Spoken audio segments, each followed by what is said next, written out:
Hi everyone, Amy here with amyswares, and today I'm going to make a card for a birthday entirely out of stencils. So these two stencils are part of the May release at a Colorful Life Designs. I will try and remember to link everything below, but here's a photo of the finished card.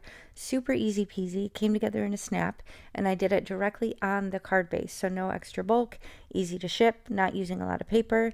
I have 𝗁𝗂𝗃𝗃, limoncello, and then I also have All That Jazz and Grape Crush, but I don't think I ended up using Grape Crush. I think I just used the three first ones, which you can see they're kind of in the color family of primary colors. So if you think red, yellow, blue, you can actually do a lot when you kind of have three colors like that, because where they overlap, you're going to create secondary colors and give it kind of a rainbow feel. So like I said, I didn't end up using the Grape Crush. I just used the three, and I am starting off with the lightest color just so it kind of doesn't get lost in the shuffle and I don't necessarily contaminate my ink pad. But I'm using these little fine waffle flower blending brushes. I feel like they're super easy to get in nooks and crannies without having to mask. I don't really have the patience to mask things off most of the time, so if I'm going to do something like this where I want selective coloring, then these brushes definitely work well. I feel like these work better than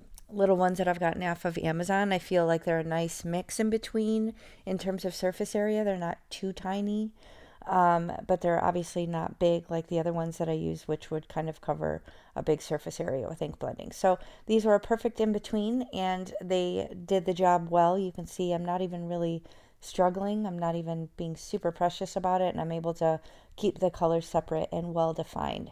So I'm just using these three and working over the entire composition, and then I'm going to lay that other sentiment, or the other stencil with the sentiment, right on top of things and use that as the sentiment for my card. So I love when she creates stencils like this when they have the sentiment built in, because then maybe you don't have a lot of supplies, or you don't have a lot of time, or you don't want to get out your stamps because you're just being lazy. Guilty, it's sometimes me, but anyway, this is a fun, whimsical sort of sentiment, and is right in the stencil, so you don't even need to get out other products.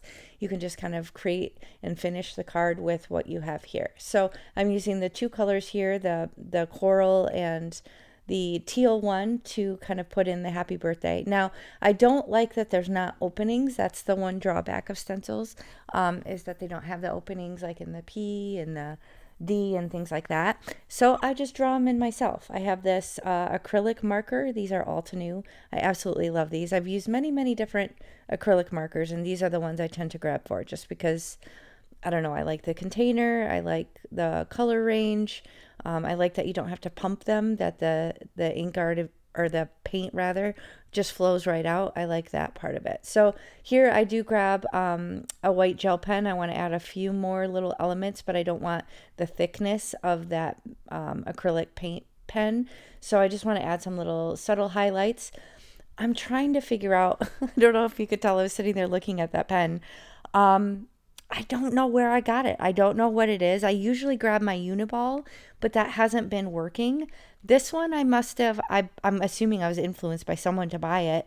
I just happened to notice it in my little stash, and I started using it, and it's great. So I will try and figure out what it is, but I honestly don't even remember buying it. I have no idea where it came from, but it's great. So hopefully I'll remember to link it below. If I don't, let me know, because that's entirely possible too. So here I'm using bling. I have the new moonshine color from last month. This is probably my favorite in the entire collection because it's a true neutral. It's kind of clear but reflective and really pretty, and goes with everything. So I stamped the back with my custom stamp from Jessica Lynn Originals, and that's going to finish my card. So thank you so much for watching. If you enjoyed this, please do hit the thumbs up. Be sure to check out the May release. There's loads of awesome stencils, not just birthday stuff. A great variety as usual. And use my coupon, AmyFan10, if you shop. Thanks so much for watching. Bye.